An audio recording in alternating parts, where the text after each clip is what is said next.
بسم اللہ الرحمن الرحیم۔ ناظرین، میرا نام محمد وقاص ہے اور آپ میرا یوٹیوب چینل دیکھ رہے ہیں۔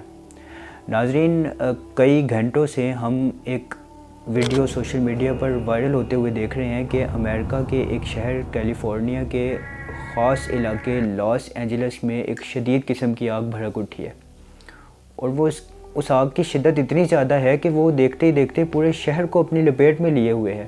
جیسے کہ آپ سکرین پر کچھ تصاویر دیکھ رہے ہیں اور آپ محسوس کر سکتے ہیں کہ اس آگ کی شدت کتنی زیادہ ہوگی۔ اس سے پہلے ہم نے یہ سین کچھ ہالی ووڈ کی موویز وغیرہ میں ہی دیکھ رکھے ہیں، لیکن آج ہم لائیو ٹی وی پر امریکہ کو جلتے ہوئے دیکھ رہے ہیں۔ ماہرین اس کے مطابق تحقیق کر رہے ہیں کہ یہ آگ کیوں لگی ہے، کیسے لگی ہے، اس کی وجوہات کیا ہیں۔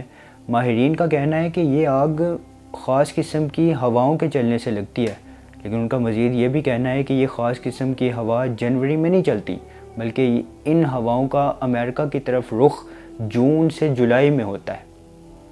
خیر، تحقیقات جاری ہیں، لیکن ان کے ساتھ ساتھ مسلم کمیونٹی کی عقلیں بھی تحقیق کر رہی ہیں، اور مسلم کمیونٹی اس نتیجے پہ پہنچی ہے کہ یقیناً، اور اس بات پر ہمارا بھی کل ایمان ہے کہ یہ اللہ تعالیٰ کی طرف سے ایک سزا ہے۔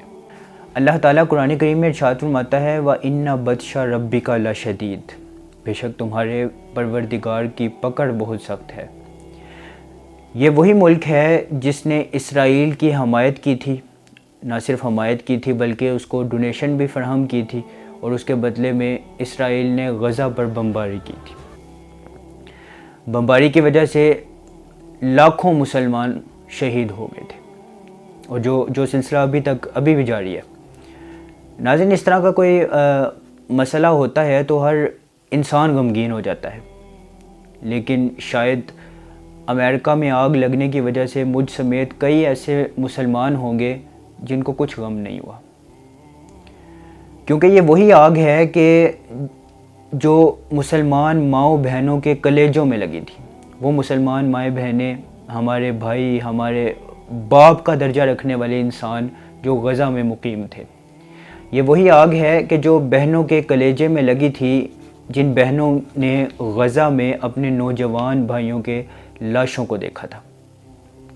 یہ وہی آگ ہے جو غزہ میں ماؤں کے کلیجوں کو لگی تھی، جنہوں نے اپنے نوجوان بیٹوں کی لاشوں کو دیکھا تھا۔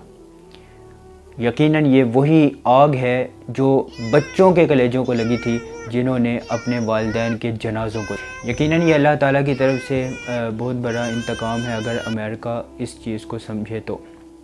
آپ جانتے ہیں کہ امریکہ کے صدر نے کہا تھا کہ اگر یرغمالیوں کو 20 جنوری تک رہا نہ کیا گیا تو ہم مڈل ایسٹ کو آگ کا ایندھن بنا دیں گے، اور آج دیکھ لیجئے کہ اس کی اپنی سلطنت کا ایک شہر آگ کی لپیٹ میں ہے۔ بقول شاعر کے تو نے جس کو ڈھونڈنے کو بھیج دی اتنی سپاہ، یہ نہ ہو وہ تجھ کو تیرے گھر کے اندر مار دے، اور تیرا اس کے چاہنے والوں سے پالا پڑ گیا، جو پرندے بھیج کر لشکر کے لشکر مار دے۔ کہا جاتا ہے کہ اس لگنے والی آگ کی وجہ سے امریکہ کو 50 ارب ڈالر کا نقصان ہوا ہے، اور 1.5 لاکھ لوگ جو ہے وہ اپنا گھر بار چھوڑ کے محفوظ مقامات پر جا چکے ہیں، اور اسی آگ نے 5 سے 10 لوگوں کو موت کے گھاٹ اتار دیا ہے۔ ناظرین، جہاں عام لوگوں کے گھر اس آگ کا ایندھن بنے ہیں، انہی میں امریکہ کے اداکاروں کے گھر بھی محفوظ نہ رہ سکے۔ کچھ نام ہمارے پاس آئے ہیں، جن میں پہلا نام اینتھنی ہوپکن کا ہے اور دوسرا نام جان گڈمین کا ہے، اور یہ وہی شخص ہے جس نے غزہ پر بمباری ہونے پر خوشی کا اظہار کیا تھا، اور آج قدرت نے ایسا انتقام لیا کہ اس کا اپنا گھر راکھ بن چکا ہے۔